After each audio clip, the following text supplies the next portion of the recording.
Is this actually a big deal? I want to discuss something in regards to Social Security, SSDI, survivors, and Medicare. Also, the Senate will be back in session tomorrow discussing some important and very controversial topics. And lastly, what's going on around the country? Some important details we need to stay aware of. Let's get into it right now. But if you haven't done so, or if you're new here, make sure to hit the subscribe button right down below the video so you can join the #1 channel right here on YouTube dedicated to bringing you daily updates as it pertains to low income, no income, money, benefits, fixed income, stimulus checks, stimulus packages, and so much more that we're covering every single day in these videos, as there's a lot going on right now, and I want to make sure that you're staying tuned with all of the latest updates as they are hitting the wire, because it's very important, and anytime that something comes up that we can take advantage of, don't worry, this is your one-stop shop, as I will bring that information to you immediately as it is hitting. So again, thanks so much for joining me. Make sure to hit that subscribe button right down below the video so you don't miss any videos going forward, as there's a lot going on right now. All right, thank you so much. Let's get right into this.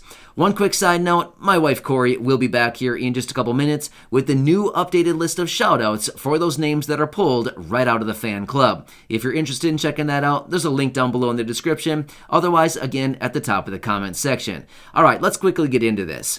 So, there's something that continues to pop up in the headlines in regards to Social Security, SSDI, retirement, survivors, and Medicare that continues to show up. In fact, I saw it multiple times today in multiple different sources, and I want to talk through this. In fact, I actually did bring you a dedicated video last week talking about this, because at the time when it came up, it actually sounded pretty good, and the numbers were looking good at the time. However, as we dig into this a little bit more, the numbers are not exactly as great as the headlines are making it out to be. So I want to talk about this because this may impact all of these beneficiaries, about 65 to 70 million beneficiaries who receive Social Security, SSDI, survivors, retirement benefits.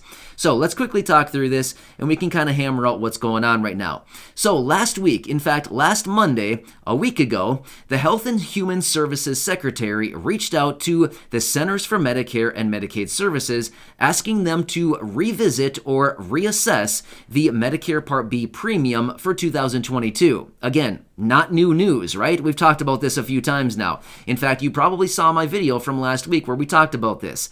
At the time, it was looking pretty good. Maybe the Medicare Part B premium would be shaved down and you could get that money back in the form of a little bit of a higher benefit. However, let's look at the numbers here a little bit more closely. So as we look at this more, it looks like the Medicare Part B premium was actually raised by over $21 for 2022. Well, $10 of that raise actually came in because of that new Alzheimer's prescription. Again, this is not new news. We've talked about this a few times in previous videos. But let me hammer this out really quickly and then we can move on to the next topic. But here's the deal. Now they've lowered the price of that prescription down from $56,000 to $28,000. So they've taken it down by 50%. They've cut the price in half.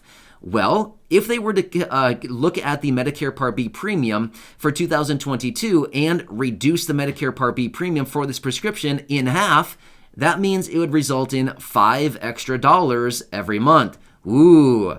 Right? Now, don't get me wrong, every dollar is very helpful right now. But at the end of the day, seriously, $5, it's not going to be life-changing for anybody, but it might get you an extra loaf of bread per month. So my point is, if the Centers for Medicare and Medicaid Services actually does come forward and says, okay, fine, we've reassessed everything, and it looks like we're going to reduce the Medicare Part B premium for 2022 by a whopping $5, and that'll go back to the beneficiaries as a result of increasing their benefit a little bit, then great, that would be nice. We'd be happy to take that extra $5 each and every month. But at the end of the day, it's not going to be life-changing for anybody. Even though the headlines that I continue to see out there, I've come across multiple times today, seem like, whoa, we're going to be getting a huge raise. Well, no, not really. It's probably going to result in about $5 per month if they even decide to do it in the first place. So that's what we need to wait on, that final decision out of the Centers for Medicare and Medicaid Services. However, it could be a couple months until we get that actual announcement. But again, maybe at that time, if they decide to do that, would they potentially offer retroactive pay?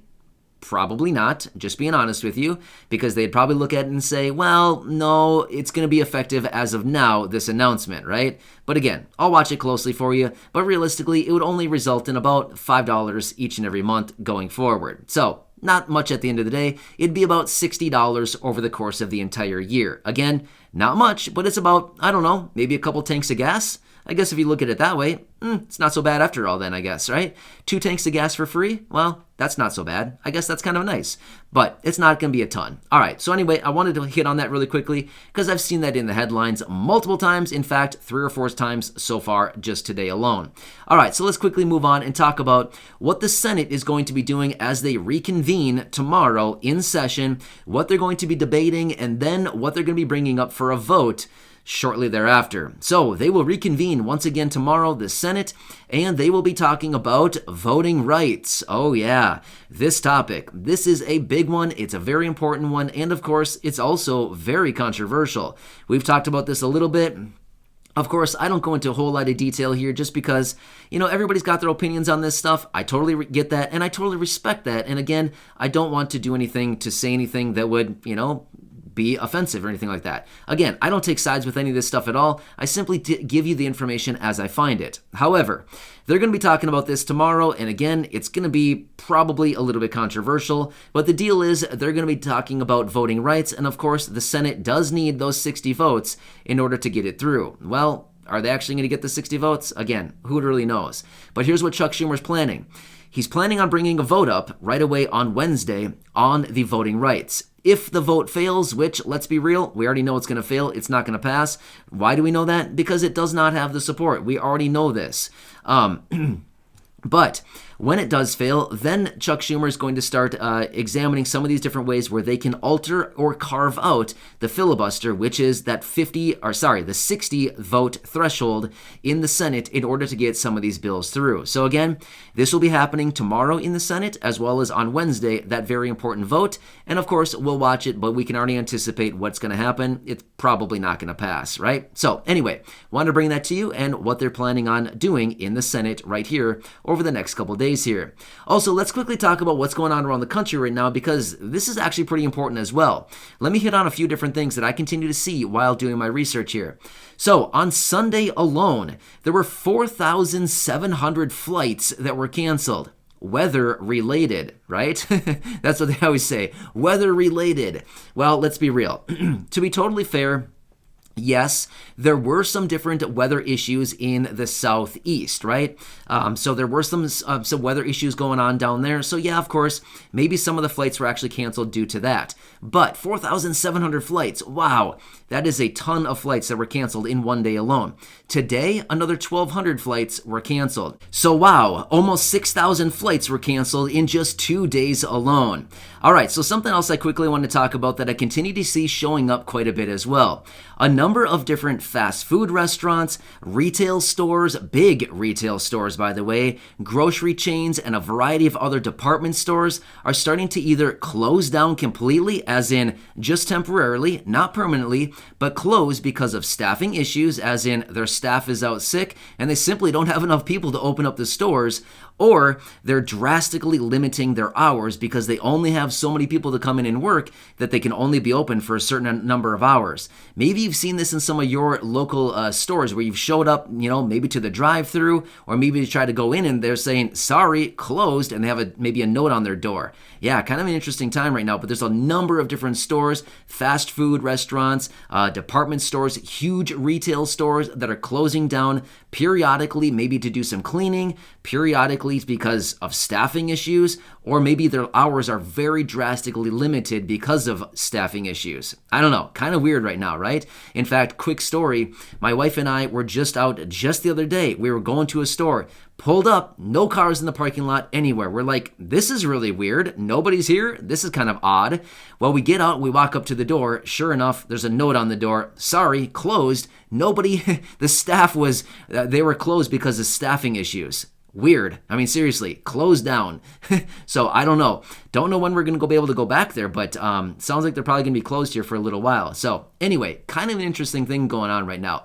Maybe you've witnessed this here in your local areas as well. I know that we've seen it a couple different times over the last maybe year or so, a number of different times that we pulled up to stores and see a note on the door, sorry, we're closed, staffing issues, right? I don't know, weird stuff going on right now. So hope you're staying safe out there, and I hope you're having a nice day. Thanks again for joining me. I really do appreciate it. Hit that subscribe button right down below. Also, my wife Corey is going to come back right here, right now with the new updated list of shout-outs for those names pulled right out of the fan club. Again, if you're interested in checking that out, there's a link down below in the description. Otherwise, at the top of the comment section, I will pin a comment there as well. So with that being said, please subscribe to the channel. It's totally free to do so. I'm here for you every single day with all the latest updates, with everything going on right now that you need to stay aware of. So make sure to subscribe down below. Go back and check out any of the other 2,000 plus videos right here on the channel. And of course, share them with your friends, family, and social media. All right, thanks again. Enjoy your day. And Corey, take it away, and I'll catch you again later in the next video. Today's shoutouts are Rachel Ray, Diana Wilson, Donna Spurgeon, Michael Gomez, Brenda Caballos, Nancy Wiggins, and John Floyd. Thank you for being members of the fan club.